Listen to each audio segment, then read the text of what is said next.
E se a gente pegasse um dos personagens de desenho mais queridos de todos os tempos e o colocasse no banco dos réus de um tribunal cósmico? É exatamente isso que vamos fazer hoje. Vamos usar uma estrutura moral de mais de 700 anos para julgar um homem do futuro e descobrir qual seria o seu lugar na eternidade. A questão central é essa, né? Se a alma de George Jetson fosse julgada pelas leis do inferno de Dante, onde é que ele iria parar? Vamos tratar isso aqui como um caso real, um julgamento cósmico, analisando as provas da vida dele contra as regras do submundo. Bom, para julgar qualquer réu, primeiro a gente precisa entender como ele vivia. Então, vamos começar examinando as evidências da vida do George num mundo que, à primeira vista, parece uma utopia, o que o próprio Dante chamaria de ar doce. Então, aqui está o nosso réu. George Jetson mora nos Skypad Apartments, flutuando bem acima da superfície da Terra. E olha, essa localização não é só um detalhe visual, não. Ela simboliza uma separação total do trabalho pesado, da sujeira, daquela luta pela sobrevivência que marcou a história da humanidade. Ele vive, digamos assim, numa espécie de graça tecnológica. Agora, vamos dar uma olhada na natureza do trabalho dele. Como operador de índice digital, a semana de trabalho do George tem, no máximo, 9 horas. Pensa só nisso e compara com um camponês medieval ou um operário do século XX. Para eles, a vida do George seria, sem dúvida, o paraíso. E é aqui que a gente chega no ponto central do caso. Numa vida de conforto que a gente mal consegue imaginar, a reclamação mais famosa do George é sobre o dedo de apertar botão. Essa diferença absurda entre a vida fácil que ele leva e a forma como ele enxerga o próprio sofrimento, isso é o sintoma de uma doença espiritual bem profunda. Para poder dar uma sentença, a gente precisa de um código de leis. E o nosso vai ser a arquitetura moral do inferno de Dante. Vamos entender rapidinho como os pecados são organizados nesse universo para a gente poder achar o lugar exato do nosso réu.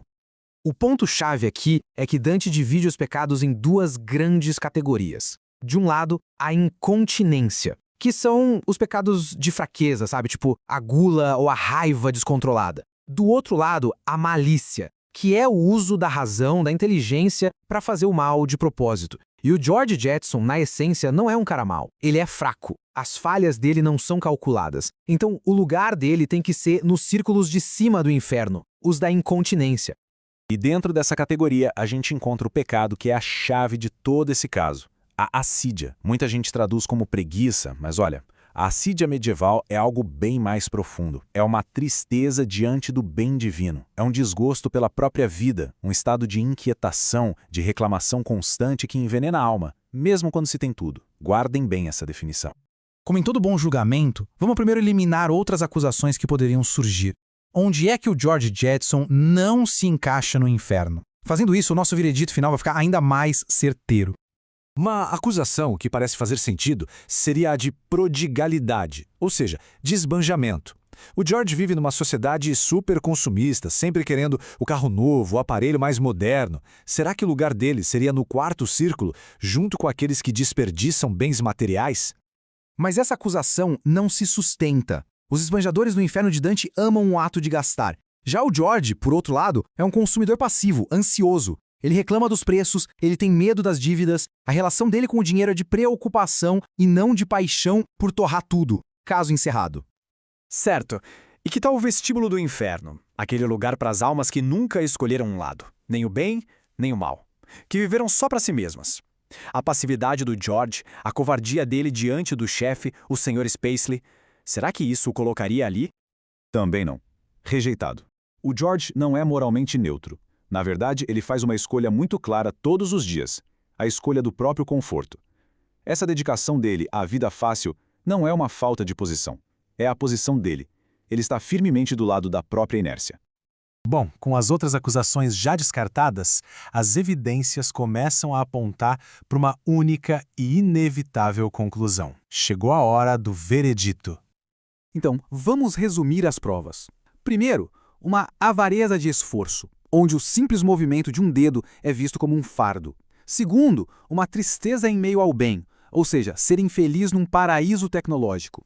Terceiro, uma ingratidão crônica, que envenena tudo ao redor. E quarto, uma raiva passiva, um ressentimento que fica ali borbulhando, mas nunca virá ação. Juntos, esses sintomas apontam para um único diagnóstico: assídia tecnológica.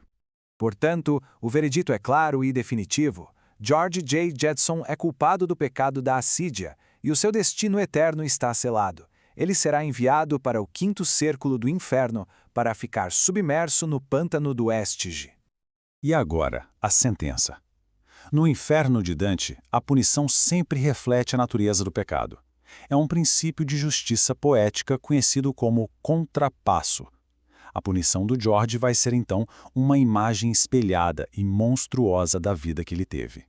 A punição dele é uma verdadeira obra-prima de ironia infernal. Primeiro, ele não fica na lama comum, mas num lodo de tecnologia quebrada e dados corrompidos. Segundo, a tarefa eterna dele é apertar um botão que, diferente do da sua vida, exige uma força gigantesca. Terceiro, o horror supremo. Quando ele finalmente consegue apertar o botão, nada acontece. É o esforço totalmente separado de qualquer propósito. E para fechar, a única comunicação que ele tem são reclamações incompreensíveis e o eco da voz do chefe demitindo ele. A simetria do destino dele é perfeita e, ao mesmo tempo, terrível. O ar doce vira um lodo imundo. O trabalho fácil vira um trabalho inútil. A conveniência instantânea vira resistência infinita. E a queixa clara vira um barulho borbulhante que ninguém ouve. O contrapasso é simplesmente perfeito. No fim, a condenação de George Jetson é um grande aviso. Na nossa era de conveniência a um clique, o risco de desenvolver uma tristeza espiritual diante das nossas próprias bênçãos é muito real. E isso levanta uma última questão. Será que, ao eliminar o esforço da vida, a gente não corre o risco de esvaziar o propósito também?